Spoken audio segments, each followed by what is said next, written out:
Can an individual join the second session without attending this session? Yes, but I would strongly suggest you'll hear me at the beginning of every single session say, if you haven't been with us up until now, go watch the videos. As we get started, hit the like button to tell us you like what you see. Hit the subscribe button so you don't miss anything else we post. Done? Done. Jamak Golshani and District 96 of Toastmasters International is sharing this workshop series for speakers and coaches who have a message to share with millions through the internet. Social media alone is only a piece of the marketing puzzle. In this series of workshops, Jamak will cover some major topics in digital marketing for successful marketing campaigns. He will introduce some basic marketing strategies and principles to help you understand how to promote yourself and your core message. This is the first of the series. Please help me welcome distinguished Toastmaster Jamak Golshani speaking on Your Voice to Millions. Jamak? Thank you, Mimi. That was a wonderful introduction. And she said DTM at the end. Doesn't that sound good? I just got my DTM, so I'm so excited. For those of you who are not Toastmasters, DTM is like, it's been my goal to do for 6 years since I first started with Toastmasters. So this is the first time I heard myself introduced like that. So I'll never forget that introduction, Mimi. Thank you. Okay, let's dive into this. First of all, I want to thank District 96 for giving me the honor to do this. This is a privilege to be able to do this on this platform because I love Toastmasters and the type of people that join these calls are very unique people. You should congratulate yourself for taking time out on a Saturday. If you're in BC, it's a beautiful sunny day after God knows how long of rain. So to be sitting in a computer on a computer looking at a Zoom screen is a lot. That means your goals are important to you and you're here with a purpose.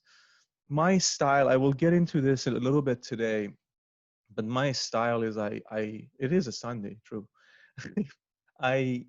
I tend not to use a lot of slides and I like to see people's faces. So if it is at all possible for you, please turn on your camera. If it's not, it's completely okay. I understand. You might be in your bedroom or whatever it is you're doing. But if you can, if your computer allows for you, your phone allows for you, turn it on so I can see your beautiful faces, your smiles. It inspires me and I can keep going better.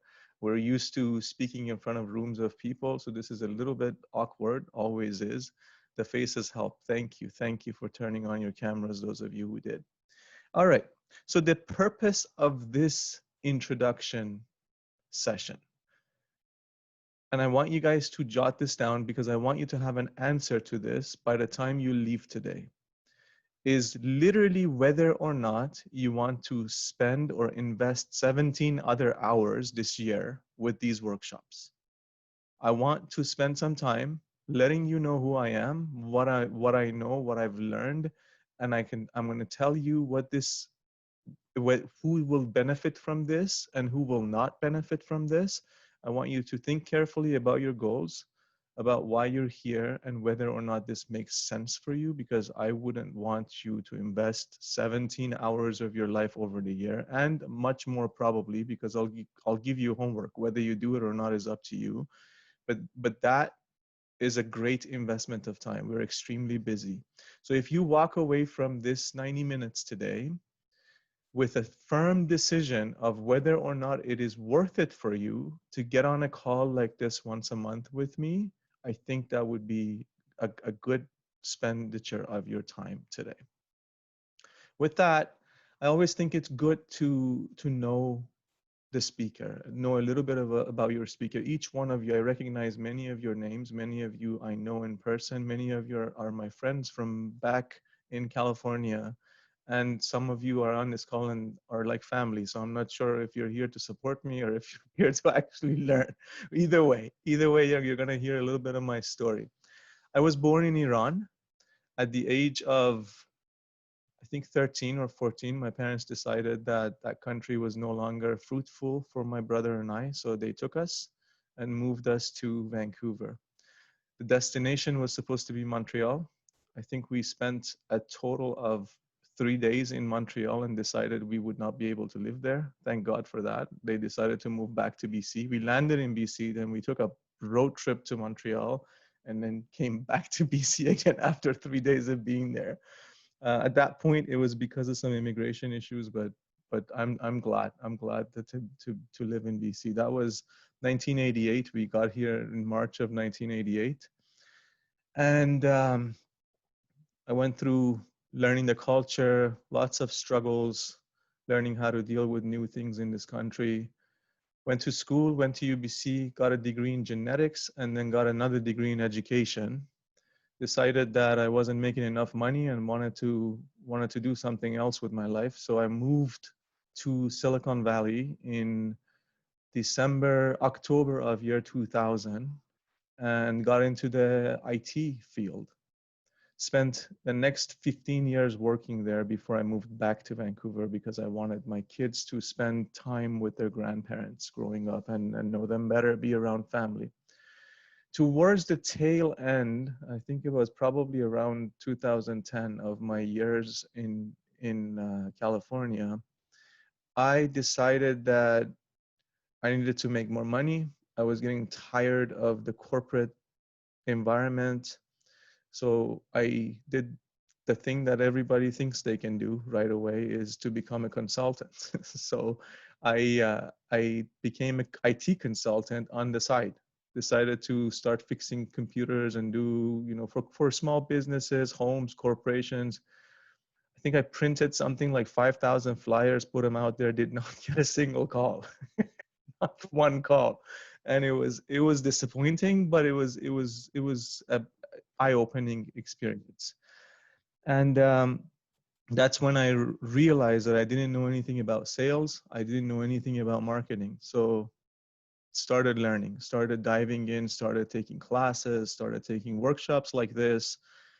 And the deeper I went, the deeper the rabbit hole got. I kept going and kept going. I think I probably spent something close to $50,000 on workshops and seminars and whatnot. Every single name of the big guys in the internet marketing industry that some of you may have heard of, I've bought their stuff and I've gone through it.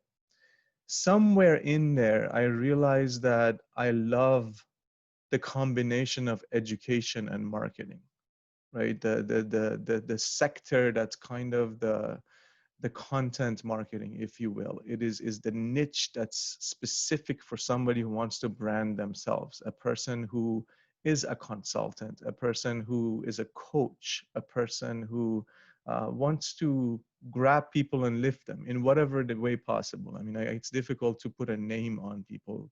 A lot of you that I know are those type of people. So you know what I'm talking about. I don't need to label you. You know exactly who you are. You're the type of person who loves helping people, and you have a gift that you want to share with people. And the realization that the internet allows for an individual who may be sitting in a small town with very little people around them, but has that gift, the internet allows for that person to reach the world, for me was really exciting. It was, I still remember the day where I thought, oh my goodness, that one person could have 300,000 followers, for example, that are being helped, forget about the money, that are being helped through every single message that this person puts out. That was exciting, and I was hooked at that point in time.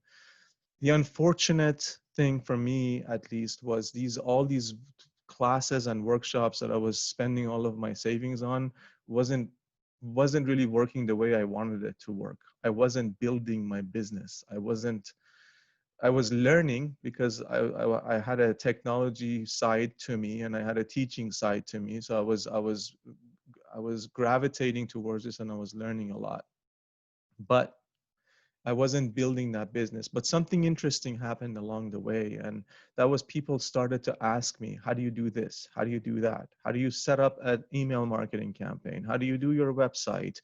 How do you go and do this thing on social media? And I realized that for me, it comes easy, but for a lot of people, that is not an easy thing to do. It's difficult. Even listening to people show them how to do it, they still cannot do it. And that caused me to start getting into teaching this and doing this with people. So very similar to what I'm doing with you guys, but maybe at a bit of a higher level, coaching on one-on-one basis, teaching people. This is back in, I think, 2014, 2015, 2016, before I moved back to Vancouver. And finally, by the time I moved back to Vancouver, I decided I didn't want to do anything. I wanted to spend time with my kids, be with my family, watch them grow. My dad was a little ill, and I wanted to spend more time with him. He passed away in 2018, so it's about a little over 2 years ago. He passed away, and I don't do this for a living anymore. As many of you guys that are familiar with what I do, I don't do this for a living anymore, but I love teaching. It's one of the things that I always love to do. Speaking is something that just has resonated with me since childhood. So therefore, Toastmasters and being on this platform teaching right now, sharing this knowledge basically for free with you guys. So I wanted you to understand that this is, for me, this is a wealth of information coming together, right? I'm trying to give you the most effective things that I think if you employ will work for you. If you don't, it doesn't, right? So it's as simple as that. So let's go into who this is for. I kind of told you that a little bit, but let me just review it so that you can adjust. You can look at yourself and see if this is for you or not. Remember the purpose of this meeting, right? So we want to get there. So if you're a coach, if you're a speaker, if you're a consultant, if you're a small business owner, if you are a VP PR at a Toastmasters club, of course, that's a given. So I don't need to say that. If you're a Toastmasters VP PR, this is for you. You don't need to make a decision. This is knowledge that you'll need to be able to grow your club. But if you're a small business owner, the type of business owner that understands the value of marketing, not the type of business owner that thinks I just need to show up and I need to sell my stuff. There are small business owners that think like that. They have been my clients and I've fired them on multiple occasions because it's just a waste of time trying to get them to understand that. So if you're in that category that I just read out for you guys, this is for you. However, if you think that this 1 hour or 1.5 hour a month is going to be enough for you to do this, this is not for you. You're going to learn things here, but you're going to have to work throughout that month. I'm going to give you some material, you're going to understand it, but you're going to have to use the internet to learn more, to maybe ask questions, to work on what you have to do in order to build this. So if you are thinking, okay, well, like he said, 17 hours over the next year, I can afford to do that if I'm going to end up having an online marketing platform that sells me stuff. It's not going to come with 17 hours. The 17 hours is the tip of the iceberg that I'm giving you here. You're going to have to do more work on your own time to be able to get there. If you are a business owner that you do not necessarily have the time, but you have the understanding that this is necessary for your business, and you have the budget to hire somebody or some people to do this for you, this is certainly for you, because it's going to give you enough of a base to not get scammed. Because unfortunately in this industry, there are a lot of people who take advantage of others. Maybe they're there in other industries as well. I'm familiar with this industry. People will show up and say, I will do SEO for you as a small business owner for $2,000 a month. 5 months go by, nothing happens. Because again, that is one component. Even if they do it to the best of their abilities, which a lot of them are honest, good individuals and do, they deliver what they promise you on.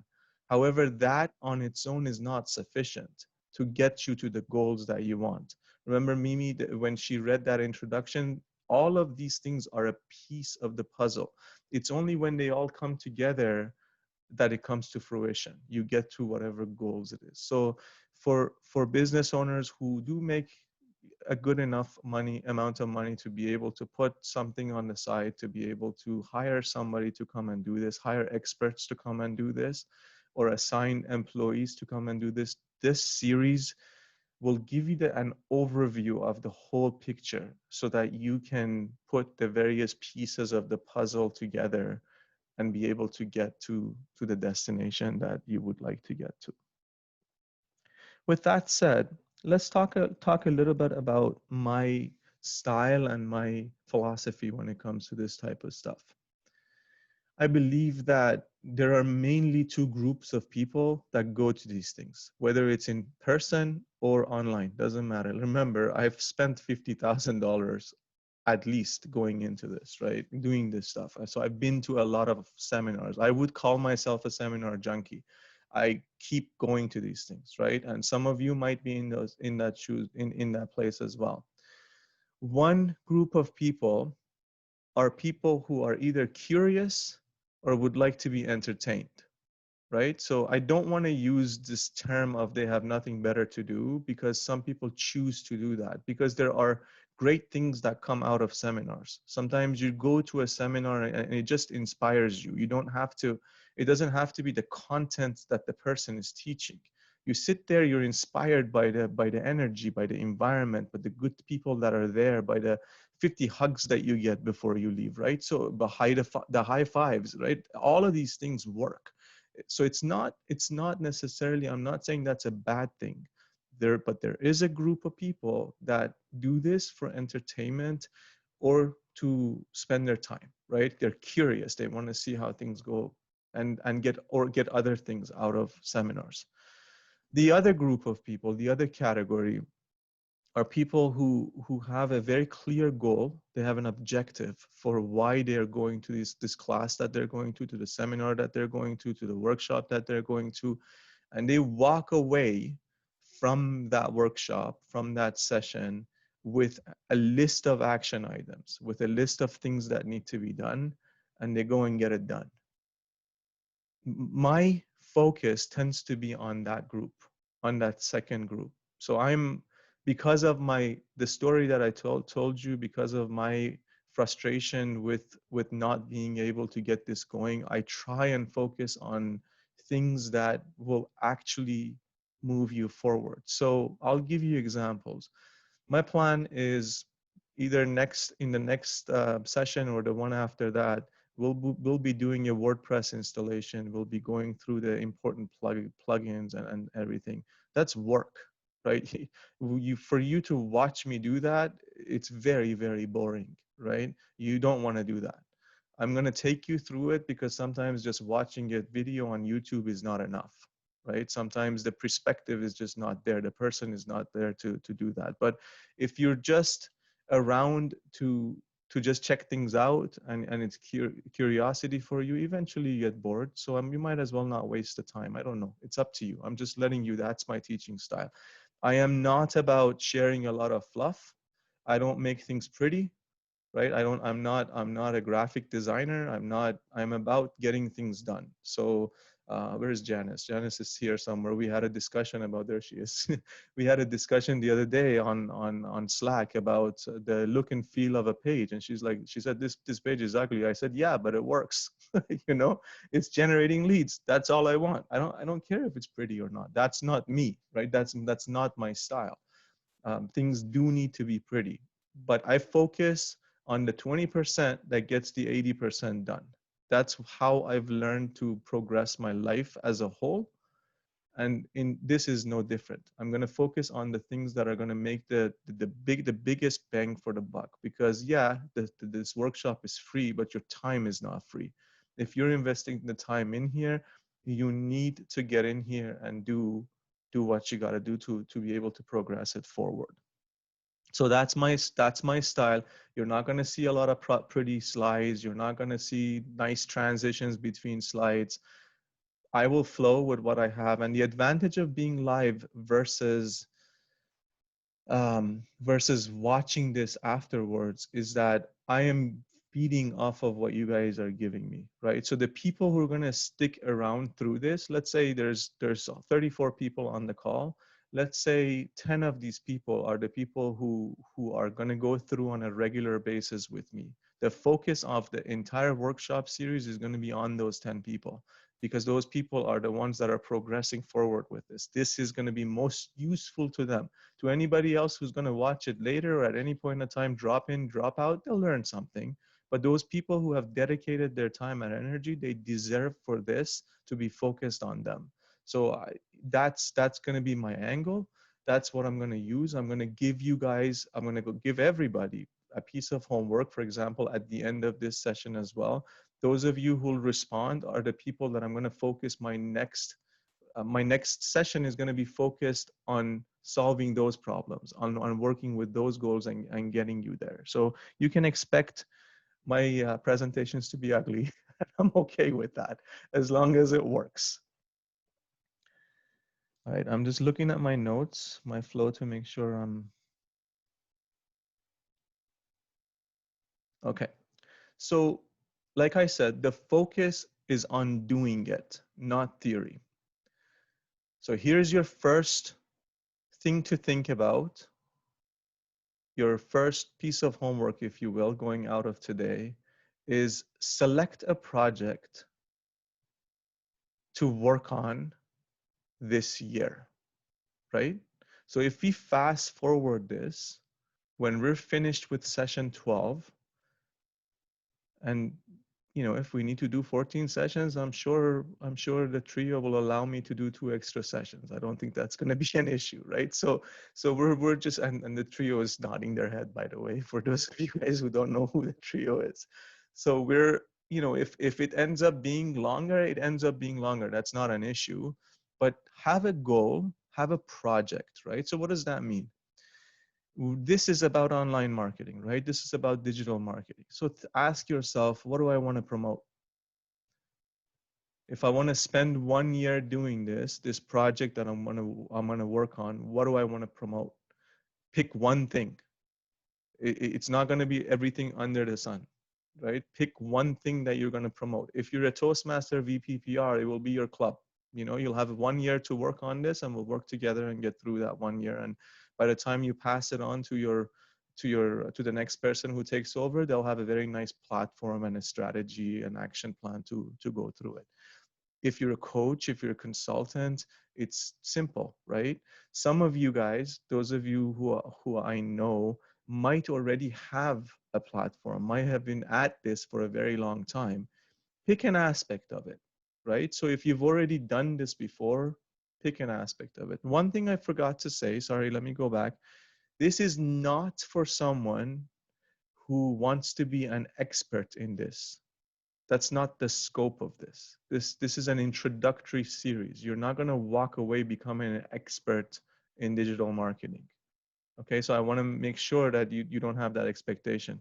If you think that by coming through this, you're going to be able to, hypothetically speaking, go out and charge people a certain amount of money to do this for them, this is not for you. If you think after this, you're going to be able to go get a job as a consult or in a company that does digital marketing, this isn't for you, right? This is just there's not enough time to go into that level of into that depth of detail to do that. All right, so I want you to pick a project, right? There might be somebody on the call here today that has never even thought about this, that might say, okay, the title of this said, Your Voice to Millions. I have a voice and I understand what 1 million people is. And that's why I'm here. Okay, I have a challenge for you. What is the message? If you had millions of people listening to you, what is the message that you would give them? What would change their life for the better? What is the gift that you have within you, with you, that you would share with millions of people? If you got a call today, especially for those of you who are experienced Toastmasters, if you got a call today and they said, hey, we have a speaking slot for you in front of 10,000 people, 100,000 people, what would you say to them? How would you change their life? That's what you want to promote. That's your project for this year. That's your mission should you choose to accept it, right? So if you think that you don't have anything, I challenge you to think harder. Journal for yourself a little bit. Every single one of us are born, that's my opinion, and I haven't met somebody that wasn't like this so far. Every single one of us have a gift, and in that act of service, we can share it with our community, with the greater community in the world, and that's how we can change. Our voice can cause a difference.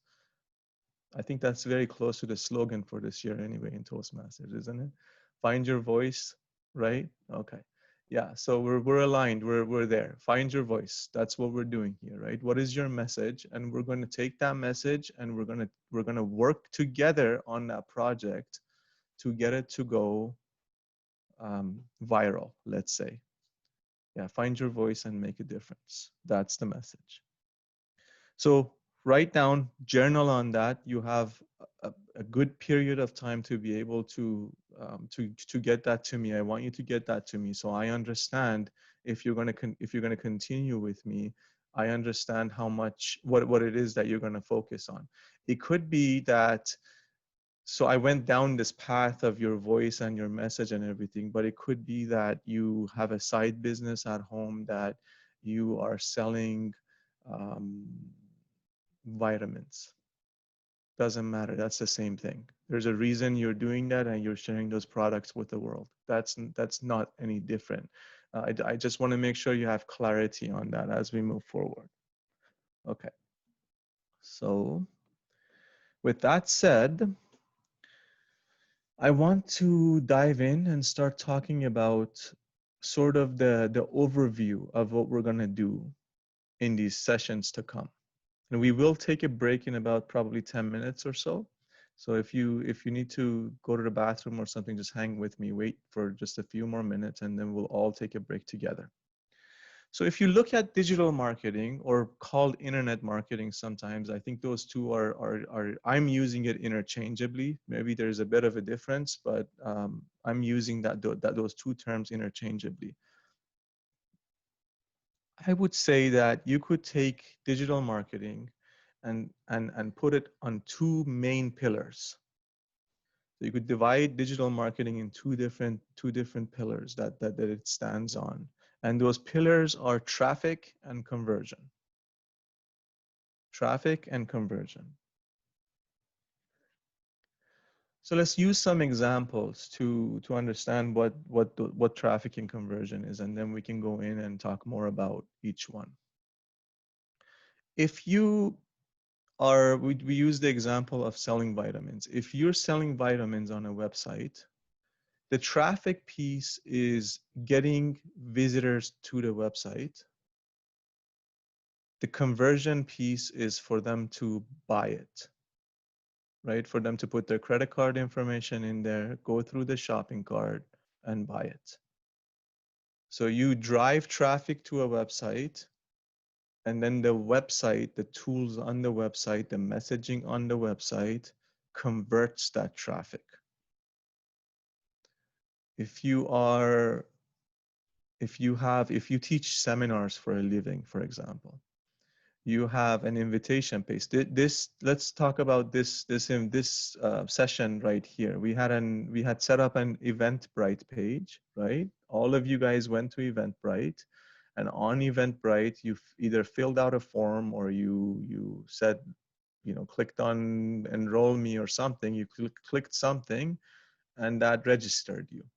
So getting all of you onto the Eventbrite page is traffic. It's driving traffic, and then you registering on that page is conversion. So we converted you. What caused you to do that? It's the messaging sometimes that's on that page. So the messaging is consistent with whatever you were promised. You got on the page and you were converted. Sometimes, I'm sure all of you have been on pages where it said, Give me your name and email address and I will do X, Y, Z for you, right? So maybe I'm sending you a blueprint. Maybe I'm sending you a report. Maybe I'm giving you 10 emails that do whatever, right?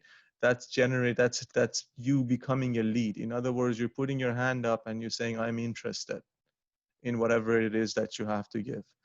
So conversion in that sense is somebody going from a perfect stranger into a lead, right? So that's one layer of conversion there. So the traffic is getting them onto that page and then converting.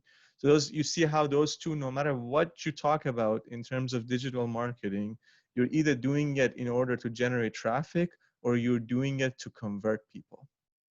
Right, to make a conversion happen. Now there could be multiple levels of conversion because somebody could become a lead and then they might be go in and buy like an ebook from you, and then after the ebook they might buy your workshop. After that they might buy a coaching session, right? So that's one conversion after another. So they keep, you keep converting them, and there are tools in the way for that to allow that to happen.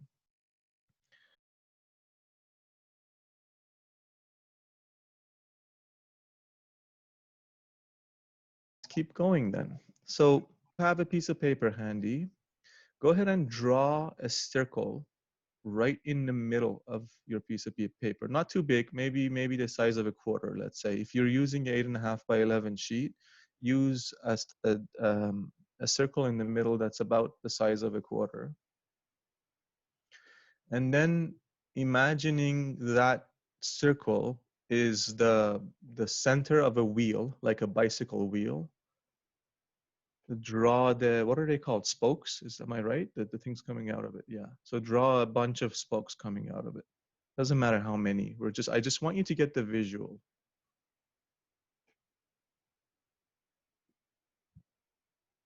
Okay. So inside that circle, I want you to write my website. Inside the circle in the middle, write my website. So this could be anything. We'll talk about that when we get to conversion. We're talking about traffic right now. So traffic, we can take traffic and divide traffic into two different categories. One's paid traffic, and the other one's sort of air quotes free traffic. And the reason I do the air quotes, because it's really not free. You're paying for it with your time. You're just not paying in dollars, but you're still paying for it. So that's something that you need to keep in mind. A lot of people will just say this is free traffic, so this is better. I argue that that's not necessarily true. It depends on you and your skill set and how much money you can make per hour, right? So if doing your own thing, you have the ability to make $60, $70 an hour, it's probably not worth your time to do certain things that generate free traffic. It's probably better to contract somebody out who would do it for $15 an hour. That's why I say it's free. It's not, it's not, you're paying for it with your time. So let's just park that. We'll get back to that. But we have these two categories of paid and free. So let's go through some of the paid ones. So what I want you to do, each one of those spokes going towards the wheel is one of these things that I'm mentioning to you. So you can write it along the line or on top of it or however you want. Google AdWords is the very first, probably the most expensive one these days. The next one is Facebook/Instagram ads. Then I have LinkedIn ads.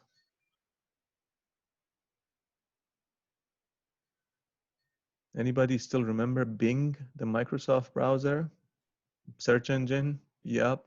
Bing ads. You can buy ads on Bing. Believe it or not, there are people who exclusively still use Bing. So that's, sometimes it's an untapped market, right? There are for those people because it's not many people advertise on there. You can advertise on Twitter, believe it or not, right? We don't think about a lot of these things. And these are the most popular ones. There are a whole slew of other paid traffic that you can buy. Included in that are things like email lists that you can go buy, right? You can buy an email list, so you get, hundreds and thousands of email addresses that you could purchase. I'm not suggesting you do that, and we'll get into why, but you have the ability to do that. That's still paid traffic. So paid traffic basically means you pay a certain amount of money to a company, and that company in return gives traffic to your website. And they have different qualities. The traffic has different qualities depending on what it is that how it is that you're advertising and the platform on which you're advertising. So some of it might be suitable for your project, some of it might not be suitable for your project, and that's a strategic decision that needs to be made. So traffic, just so you know, some of these things are components that we're going to be, remember I told you I'm giving you a big picture overview of what this entire year is going to look like, right? So these things that I'm telling you, some of them are main topics, some of them I omit because they're either similar to something that we've discussed or it's way too deep for us to get into. For example, for me to get you to become an advertising good enough, savvy enough in Google AdWords to be able to for me to have the confidence to send you to go advertise on Google without feeling like you're going to waste a lot of money is going to take a lot. However, with Facebook and Instagram, with spending 2 hours, maybe 4 hours together, I can give you enough to get you going. So we did, just so you guys know, just recently we did another one of these similar to this for a different group that we did. I taught Facebook, Instagram advertising. For you guys that were there, think of that as being like session 1, right? You put another session to that and dive in a little bit more. Then you're set to start spending money on ads and learn as you go along, as I suggested through that in that session for you guys. So let's shift gears and talk about some of this free again, quote unquote free traffic, the ones you all are familiar with: Twitter, Facebook, LinkedIn. So again, each one of these is one of those spokes on that wheel. YouTube, email. We don't usually think about email, but that's one of the best ways to drive traffic, and we'll understand why. So 1 or 2 of the sessions that we're going to have is going to be email marketing. And it's one of my favorite things to do, email marketing. I think it's one of the best, most neglected ways of marketing and driving traffic. Just to touch on it, emails, if you've done it correctly, if you've done it properly, you have permission from the user, the owner of the email address to send them marketing material. With that permission comes trust a lot of times. And if you do it properly, that trust increases with every single email that you send. So you're investing in that relationship, right? And it's yours. Facebook could, for whatever reason, they don't need to give us any reason, go ahead and shut down your account tomorrow. You could have 200,000 people on that platform, and they could shut down your account the next day. YouTube, same thing. There are individuals that have been in the news because they've been deplatformed, right? So Facebook, YouTube, Twitter overnight shut down their entire platforms. And these are famous people, right? For political reasons or whatever. Your email list will never go away. They can't take that away from you. So for me, I always think for somebody who is into this type of thing in this industry, your email list is your retirement plan, if done correctly. Because over the years, you keep investing in that email list, you can change within a reasonable scope. You can change doing one thing into another, and they'll follow you through, right? You don't change as a person. They trust you and they follow you through. So Sorry, I went off on a tangent on email, but I really think it's important, and we keep ignoring it. So, and last one that I have down that I think is neglected a lot as well is offline, right? So you think offline, that has nothing to do with online, right? Well, your business in majority of times, your business also exists offline. There's a brick and mortar behind a lot of these places. If you're a Toastmasters person, definitely there is offline. I mean, forget about the times we're in right now, but usually for most of us, there is also offline. And your strategy for marketing should be in a way where your offline people go online and online people come offline. Like it has to jive, it has to work together. You don't want them to play their own tunes. They need to be in harmony with each other, they need to be in sync with each other, and there are strategies behind doing that. If I'll give you an example. As a speaker, right? If you're a speaker and you're in front of a group of people and they've showed up to an event that you happen to be speaking at, let's say you didn't promote that event. Let's say you were given a time slot on somebody else's platform, right? You don't have access to that audience. You just show up to speak for 10 minutes. What if you told them, you talk about something and then you tell them, I'm going to give you this ebook or this whatever report over email. Simple, over email. Like, there are other ways of doing it. People do it through text messages, through QR codes. There's a whole bunch of things that you can do. But basically all you're doing is you're building a bridge for them to go from offline to online, right? So offline traffic onto your website is also very significant. So those are the items that I had for traffic, that around the wheel. That's your wheel of traffic that you're looking at on your piece of paper. There's something here that is very key and is shared among every single one of those spokes, that those pathways of traffic that you wrote down. And that's content.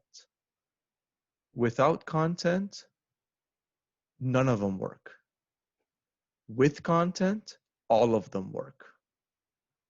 That's why you hear internet marketers a lot of times say content is king, right? Because without that content, your business dries up. And one of the most frustrating things for me as a consultant to small business owners was this phrase that I don't have time to create content. And you hear it over and over and over again.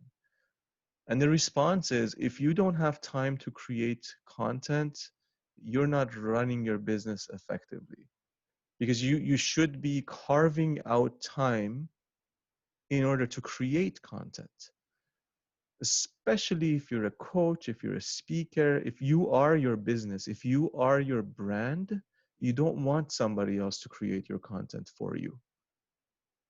Because now it's their voice that your audience is relating to.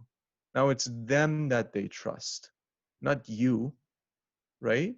You want this authentic message to come out from you.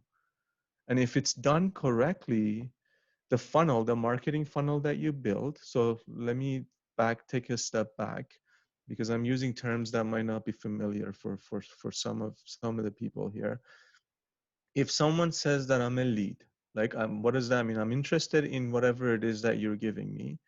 And you send them, let's say 5 emails, 5 videos, 5 articles, whatever it is that you send them, the content, and they go through this.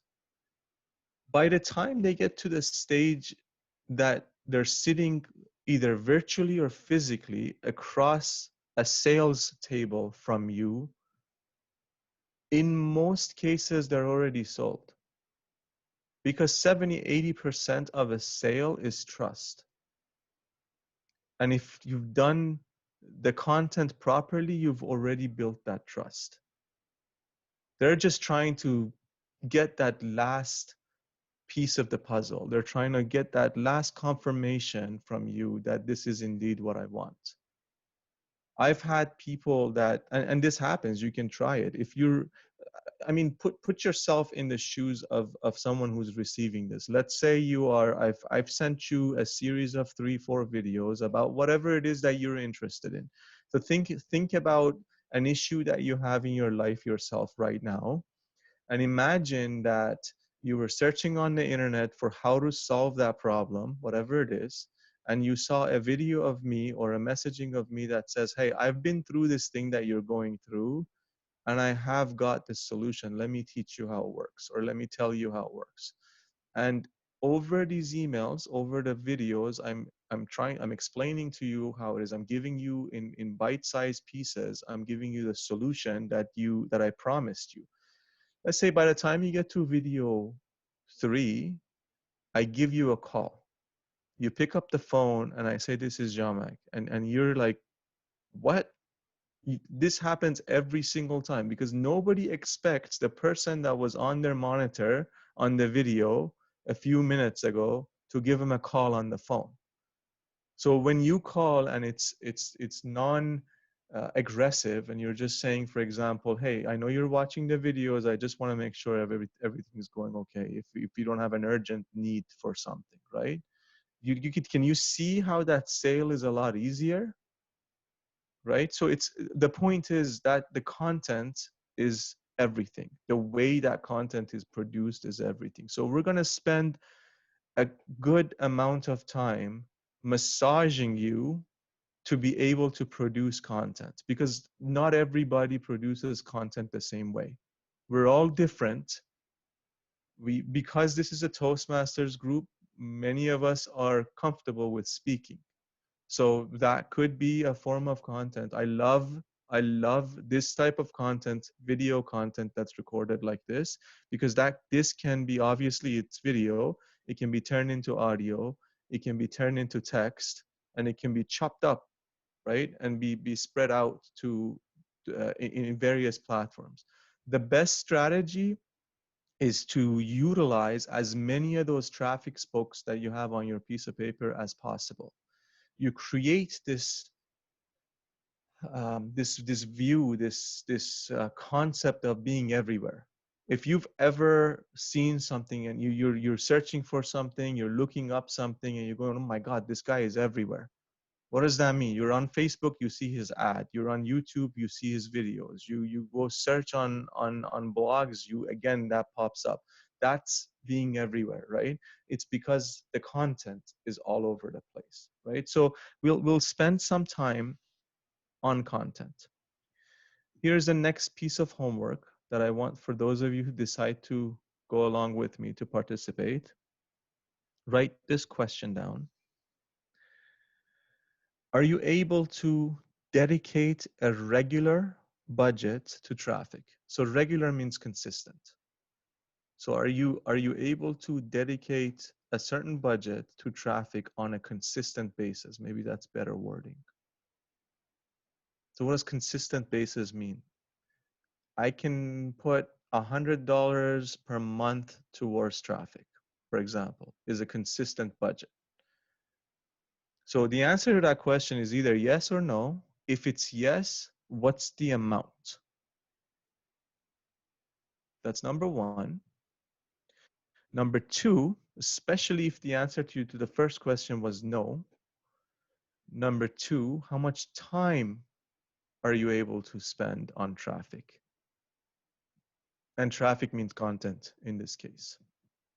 Well, content plus some other stuff, because especially if you're not spending any money on it, you need to do it yourself.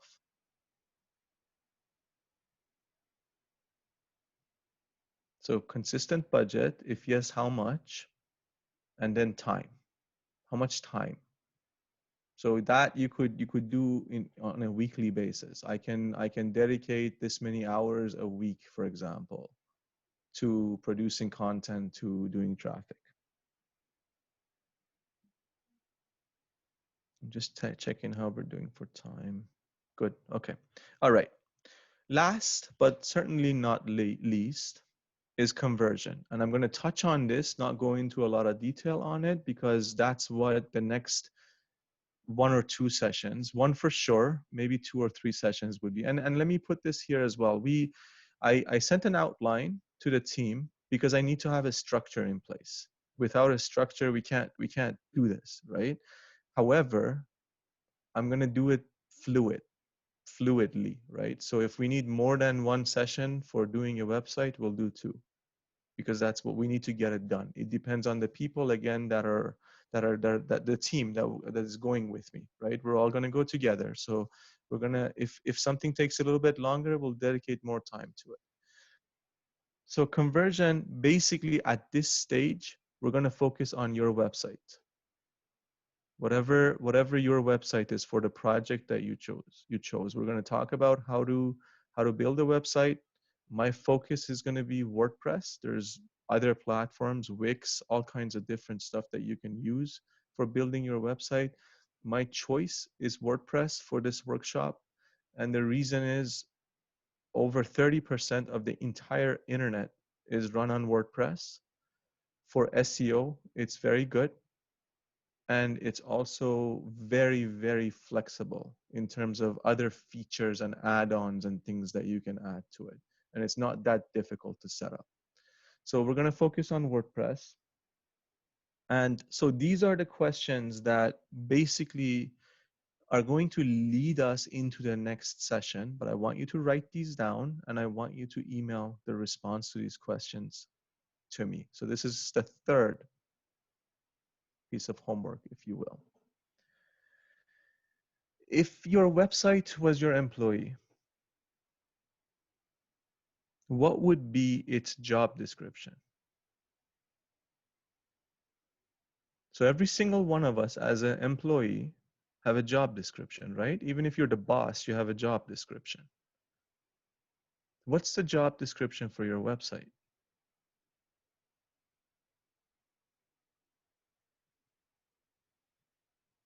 And how does that job description tie into your business plan? So hopefully you have a business plan, right? If you're a VPPR for a club, that business plan is your success plan, right? Don't forget to get that done. It's time. So how does it tie into that business plan? And then I'm going to give you some key words here to think about with this question of how does it function in there. There are different ways that a website can perform. Sometimes it's just a brochure, right? It's like a business card. It's like, you know, a digital version of a brochure, like a threefold brochure that you have for your business, or your business card that you give somebody. Sometimes a website is just that. Maybe for you, the way it fits in your business plan is just that. And that's okay. There's nothing wrong with it. That's one way, right? Another way, another function could be maybe your website is selling something. Maybe that's the way your merchandise is going out. That's how you make money. Right? Maybe its function is to book appointments for your clients. Maybe it's generating leads for you, right? Those are various different things. So you think about it. And there's no right or wrong answer. Your expectation, the job description, in other words, the expectation in that job description might be unreasonable, right? Because maybe you don't know that a website can't do that. And we'll talk about that. But for now, I want you to think about what should that website do. And then these last two questions go hand in hand. How do you measure the performance of this employee? So, you know, if you're an HR person, or if you've ever been an employee, you have reviews, right? You go in, you sit down, and your boss says, hey, I was expecting you to do this. You exceeded expectations, or I was expecting you to do this, and maybe we need to work on this, right? So it's the same thing for a website. If it's your employee, what are the key performance indicators? What are the things you look at to decide whether or not this website has performed for you? And how do you measure those things? Do you have a plan? Don't think about the technical aspect of it, right? Don't think about, oh, you know, I'm going to use Google Analytics, for example, to look at this and that. No, that's not what I'm expecting from you. If that's your level of level of knowledge, you probably shouldn't be wasting your time with these workshops, right? What I'm expecting of you is to be able to say, well, if I said the job description of my website is to sell my products, I want to know how well it's selling my products, right? That's in English. That's not technical. That's reasonable, right? If I have a salesperson, I want to know how well they're doing in selling my products. So those are the terms that I'd like you to do that in. So there are, I think it was three main questions. So one was, what was your project? The second one was about traffic, whether or not you can dedicate money, and if so, how much, and time. And then the last one is about your website. And the website is, what's the job description? How do we measure the performance of the website?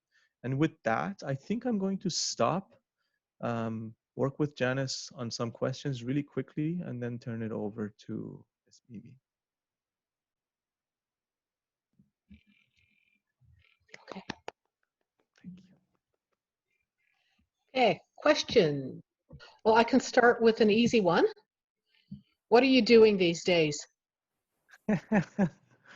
Good question. I'm loving life, enjoying being with my family.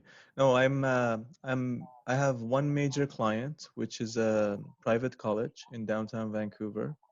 Started out with doing marketing and sales for that college, and now it's morphed into management consulting slash, I don't know, everything else. It's overwhelming.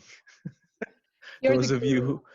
you who are familiar with that college, you know what I'm talking about. So it's a lot of work, but mainly that. I have a couple clients here and there, my old clients, but that's mainly it. I don't work a lot. I try to spend time with my kids. I have two teenagers, so it takes time.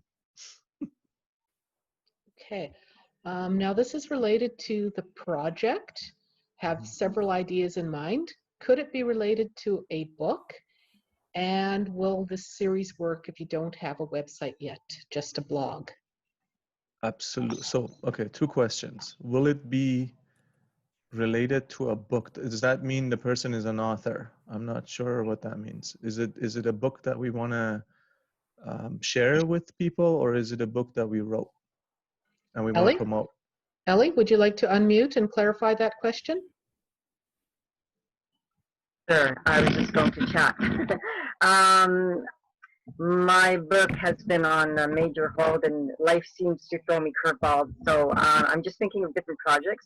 My main one that I should be working on is my memoir, based on my life story as a surviving twin. So I'm not an author yet, though I have written a blog, and it's got all sorts of things on it. Yeah, so absolutely. The answer is yes, right? I think you should start promoting the book. First of all, you are an author, you're just not published yet. So don't say I'm not an author yet. So you have that book in you, even if it's not on the bookshelves, it's not available for people to buy. I suggest you start promoting it now.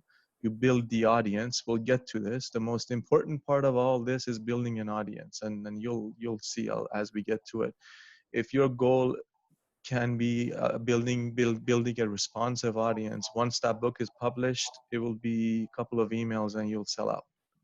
You'll be on the top of the bestsellers list for your category for sure, if you have enough of an audience. So these things are achievable. I understand it might sound like it's crazy. No, that would never happen, but that's exactly how they do it, right? If you have the proper responsive list, and that goes with everybody, whatever your messaging is. And how does a list become responsive? By nourishing people, right? So we will get there. We'll talk about that. But the answer to your first question is yes. And the second question is also yes, because we're going to focus on building a website. However, I would say that your blog is a website. Maybe you start there. We'll see. We'll see depending on what the blog actually is. Yeah, I have a request to reiterate the task for sending you the project. Okay. All right. Simplify and step by step exactly what you want. Yep. Okay, I don't want to do it like that because that would be limiting your creativity, whoever asked that question.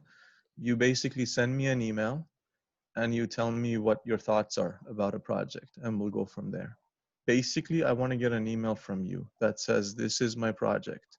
Now that project could be unpolished, it could be a thought in your head, it could be, we're just planting seeds here, right? It's not I just told you this. So for me to expect from you to have a polished something ready to go right now is unreasonable. And we will share my email address with you guys. Can you give a simple VPPR example rather than a business? Yes. So the job of a VPPR, so for those of you who are not Toastmasters, VPPR stands for Vice President of Public Relations of a Toastmasters club. A Toastmaster club has 7 officers that build the executive committee that runs a club, basically. And I always think of it as the board of directors of a business, that they have different responsibilities. If for a club that functions well, each one of those executives have to pull their own weight.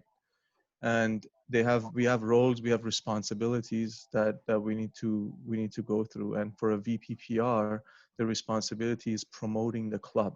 That means getting the message of that club, whatever that club offers, out to the general public, giving them a reason to come and visit the club and become members. So when we talk about driving traffic, especially now, I mean, now the example is very, very simple because you have a Zoom link, right? And you can promote the Zoom link. So you drive traffic to the Zoom link of the meeting. And once they come in, you've converted them in terms of becoming a guest. The next conversion that we talked about is the job of VP of membership, right? So once they're in the club as a guest, the VP of membership talks to them and sees if it's a right fit, and then converts them into a member. That's a very simplified way of looking at it. There is a lot more to it. And as we go through it step by step, I have always, if you've been in my VPPR trainings, especially last year, you always heard me say, every club is unique. Every club has its own texture. Every club has its own feel. The clubs are very different. And not every club is a good fit for everyone. What you want to do is you want to attract the right people to your club. And that shows up in the messaging, that shows up in the content that you use. And you want that right person to land on a page, whatever we'll talk about this, right? Land on a page that allows them to understand that, yes, this is a right fit for me, and then opt in. Opt in means put up my hand and say, I'm interested to be your guest in that club. Hopefully I answered that question. I'm not sure. Okay, that was the final question from the first half. For Toastmasters, would local newspapers and free community toast notices be worthwhile? Yes, as long as you can measure it. So we can dive into that a little bit more, but to me, anything that's not measurable is not worth doing. So if you're putting an ad in a newspaper, make sure that there's something on that ad that allows you to measure how well that ad has worked or not. Okay. Now I have a question. I'm not sure whether it's directed to me or to you, Jamak, from Okay. Lily. Should we be putting videos on our website or have everything in writing? Videos, of course. Simple. I love videos. Anytime a question comes up, especially if you're asking about Toastmasters, absolutely videos, because we're Toastmasters. We talk. And and we want those recordings to be out there for people to see. Even better than that would be if you have a new member start and every second word is and like, and then 3 months later they're like a rock star in front of the room. Put that video up. Okay. Now, I believe this is regarding the budget for websites and how much money you might want to devote to that. Okay, it's probably about the monthly budget on traffic. Whoever asked that question, is probably about what's the range on that. Um, I it depends. That's a very difficult question to answer because it depends on your industry. It depends on where you start. I want you to start thinking along the lines of you need to put something aside as money for the budget. I would have to know what industry you're in. I would have to know who's competing with you to do that. So, and I don't want you to be discouraged. If I said you need to have at least $50 a day, you'd be like, oh my God, forget it, right? But so let's not do that. Let's figure out what your budget is and see if we can do anything with that budget. Okay, another question. What if you don't have a business plan? What if you don't have a business plan? Write one. Look, your business plan doesn't have to be sophisticated. You don't, I don't need to know who asked that question.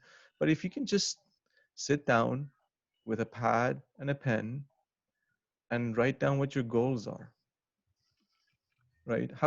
Can you get in your car not knowing where you're going to go? You're just going to go around in circles, maybe like randomly walking around. It doesn't work. You got to sit down, just eliminate all distractions, put a pad of paper in front of you and write something. It doesn't have to be in the format of a business plan, but you got to have a plan. That was the last question. Unless I missed a question from somebody. Done? Done. Okay. With that, let me thank you guys for spending the time. I love the fact that you have again taken time and given me your attention. That is a privilege.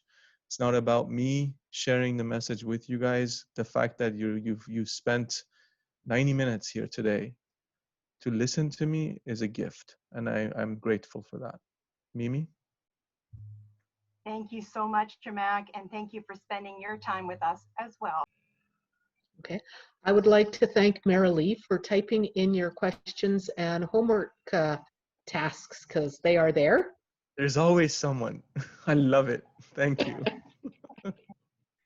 Before we let you go, just one more reminder, make sure you like this video to tell the presenters what you thought, hit the subscribe button to make sure you don't miss anything else, and comment below if there's anything else you'd like to see.